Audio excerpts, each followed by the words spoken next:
Bienvenue sur Géopolitis. Il n'y a plus de domestiques. C'est une expression qui veut dire qu'on n'est plus servi. Mais ce n'est pas la réalité, car oui, il y a des domestiques, des travailleurs domestiques, des employés de maison, des cuisinières, des femmes de ménage, des chauffeurs, des gardes d'enfants, des bonnes à tout faire.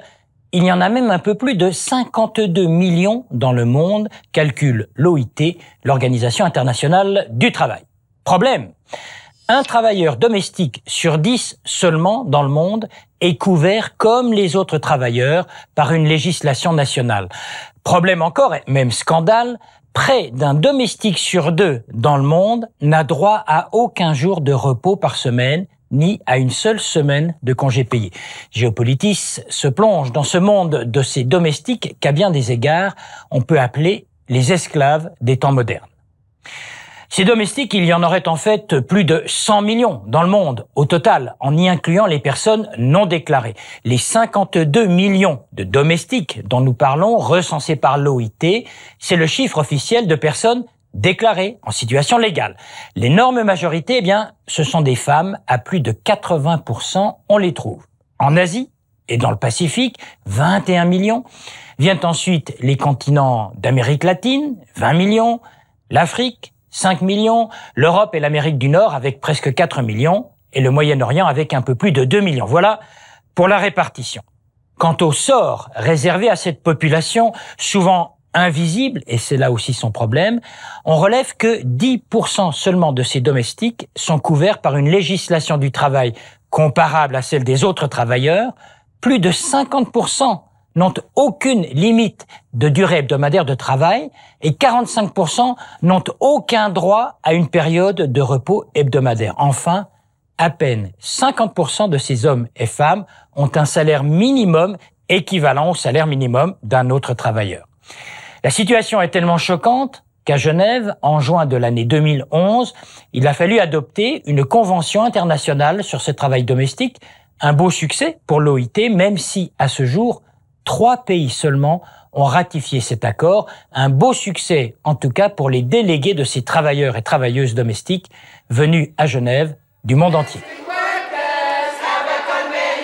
Domestic workers today can celebrate even in absence of ratification because the opportunity is now open to them. Doors are now open to domestic workers to enjoy the same benefits and privileges as other workers throughout the world.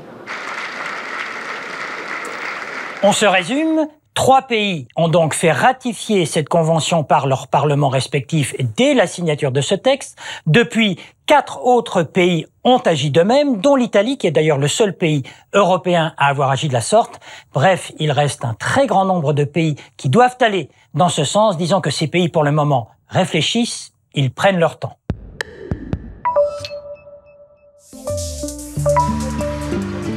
Aux Philippines, chaque année, plus de 100 000 femmes quittent leur ville ou village, et le plus souvent leur propre famille, pour trouver du travail dans ce que l'on appelle le secteur des services. Dans ce pays, on peut parler littéralement d'une exportation de domestiques, une politique pratiquée depuis les années 70 et qui, aujourd'hui, sur 95 millions de Philippins, regroupe 8 millions de travailleurs domestiques dans le monde, aux États-Unis, au Canada et surtout au Proche-Orient, avec un cas, celui de l'Arabie Saoudite, principal employeur de ces femmes philippines, pays qui semble poser le plus de problèmes. Passeports confisqués, salaires non versés, jours de congé inexistants et parfois violences physiques, voire sexuelles.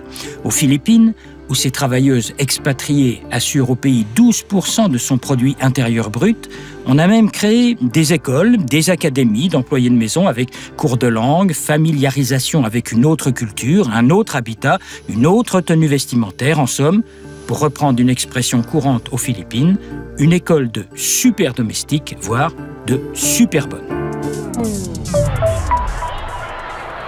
Elles ont perdu leur combat.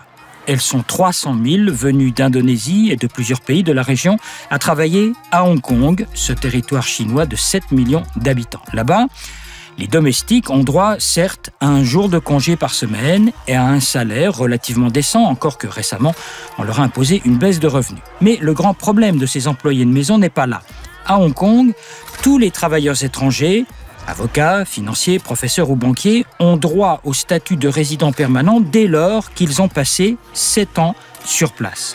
Un tel droit est refusé à toutes ces femmes domestiques. Le gouvernement et la justice de Hong Kong viennent tout juste de se prononcer en ce sens, craignant un afflux de Philippines et d'Indonésiennes qui resteraient sur le territoire tout en faisant venir leur famille. Conclusion, si une femme perd son emploi, elle doit retrouver un travail et un contrat dans les 2 semaines, sous peine d'être expulsée.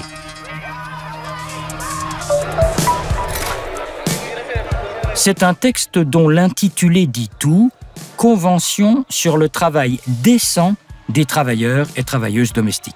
Cette convention, qui porte le numéro 189, reconnaît pour la première fois dans le monde un statut à cette population de travailleurs enfin considérés comme employés à part entière et donc devant pouvoir jouir des mêmes droits. Tous les pays ayant signé cette convention sont d'accord pour établir des règles à destination des employeurs, entre autres engagements, une durée de travail dite raisonnable, égale à ceux des travailleurs d'autres secteurs, une indemnisation des heures supplémentaires, un repos hebdomadaire d'au moins 24 heures consécutives, une information claire et précise sur les conditions d'embauche, le droit au congé payé et enfin le respect des principes fondamentaux du travail, dont la liberté syndicale. Certes, la plupart des pays signataires n'ont pas encore formellement fait ratifier cette convention, mais l'idée qu'un texte international existe et garantit des droits fait son chemin, ainsi que l'affirmaient certaines de ses employés de maison. Ce qu'il faut, c'est domestiquer l'emploi domestique.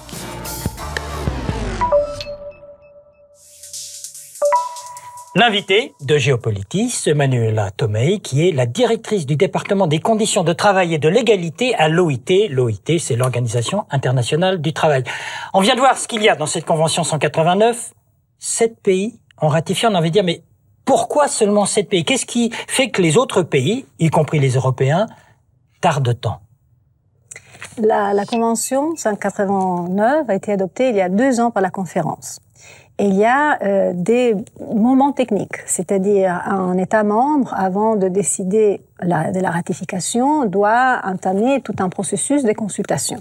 Alors ça prend déjà du temps. Ah, vous dites qu'il y a du retard éventuellement, mais pas de mauvaise volonté? Il y a effectivement un nombre, pour l'instant, relativement réduit. Parce que justement, il y a des temps techniques. Il y a 7 pays qui ont ratifié jusqu'à maintenant, mais il y en a 10 autres pays qui sont qui ont déjà entamé les processus de ratification.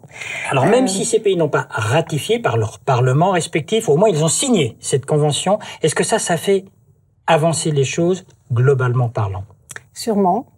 L'adoption d'une convention qui établit sans ambiguïté que les travailleurs domestiques sont des travailleurs qui ont droit à respect, à la dignité et à égalité des traitements vis-à-vis les autres travailleurs, c'est un signal politique très fort qui éclaircit aussi quelles sont les conditions auxquelles il faut les soumettre et les conditions de travail qu'il faut respecter. On se demande même pourquoi ça n'avait pas été signé avant.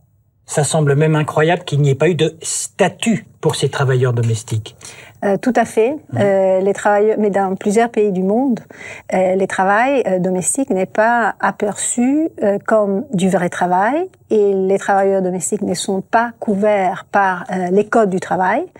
Et alors, je veux dire, il faut effectivement surmonter une culture, une tradition de la visibilité. Il s'agit de travailleurs qui n'étaient pas considérés comme tels et donc la législation ne s'occupait pas d'eux. C'est une question de mentalité aussi. Vous dites certains pays considèrent que c'est pas des travailleurs comme les autres, c'est un peu des esclaves, enfin des gens qu'on peut faire travailler comme ça. Est-ce que ça évolue ça, d'après ce que vous voyez? Oui, sûrement. Justement, un peu plus de respect quand même pour les gens? Les choses commencent à changer, je dirais.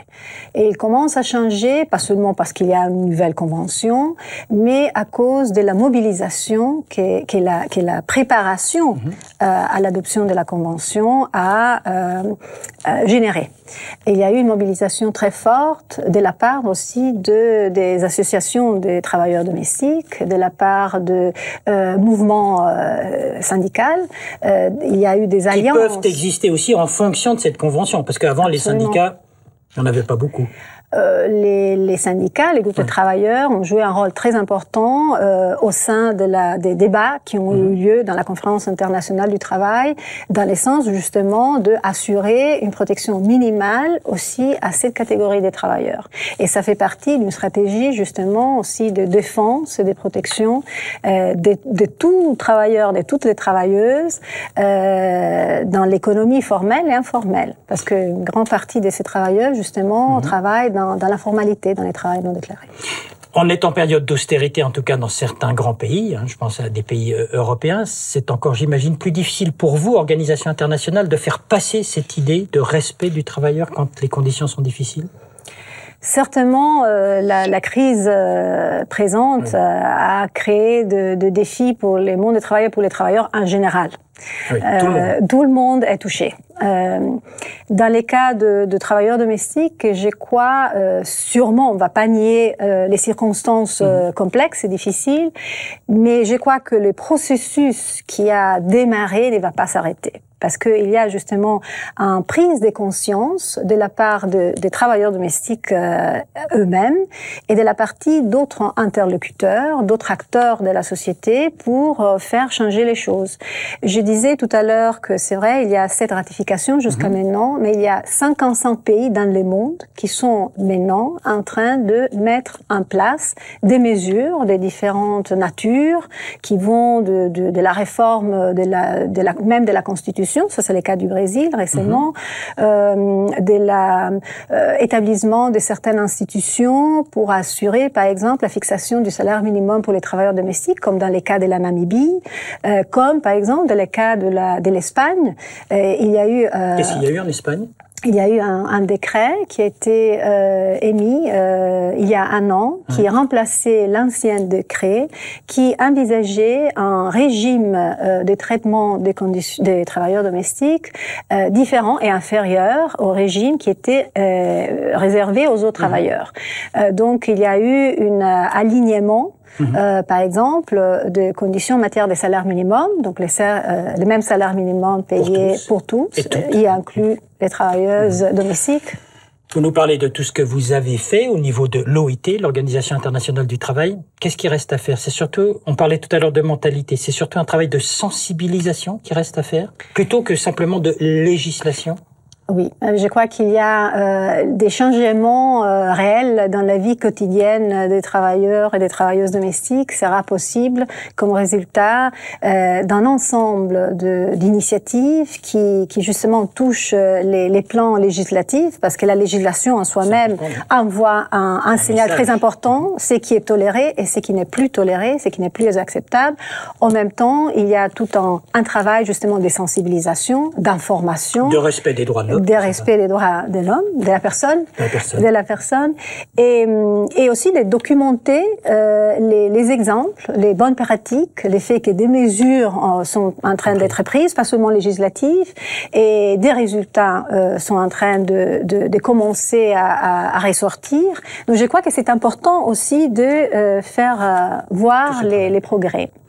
Merci. Je rappelle que vous êtes la directrice du département des ressources de travail, des conditions de travail et d'égalité à l'OIT. Merci à vous.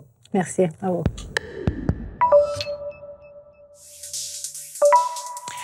Donc, il y a des esclaves. Mais s'il y a des esclaves, c'est qu'il y a des esclavagistes qu'il convient de dénoncer. C'est ce à quoi s'emploient plusieurs ONG ici à Genève. Encore faut-il que Genève, précisément, donne le bon exemple.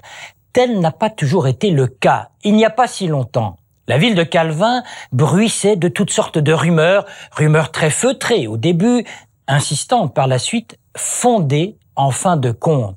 Car oui, dans la ville des droits de l'homme, il y avait des employeurs indélicats, des personnels diplomatiques malhonnêtes et, disons-le, des femmes d'ambassadeurs ou de chefs de mission au comportement scandaleux, traitant leurs domestiques comme des esclaves, se croyant au-dessus des lois et réussissant par la ruse à étouffer les cris de ce petit personnel dont à Genève, on faisait semblant d'ignorer le sort.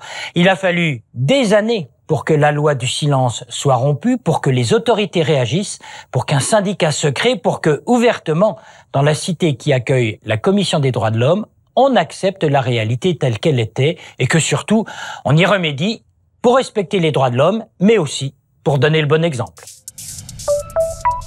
Et sur la page web de Géopolitis, préparée par David Nicole, un chapitre nouveau.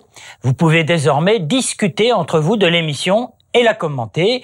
Nos rubriques habituelles sont là pour enrichir la réflexion sur cette problématique des travailleurs domestiques, en vidéo, en site internet et en infographie. La possibilité, bien sûr, de podcaster cette émission. Et vous êtes toujours les bienvenus sur Géopolitis.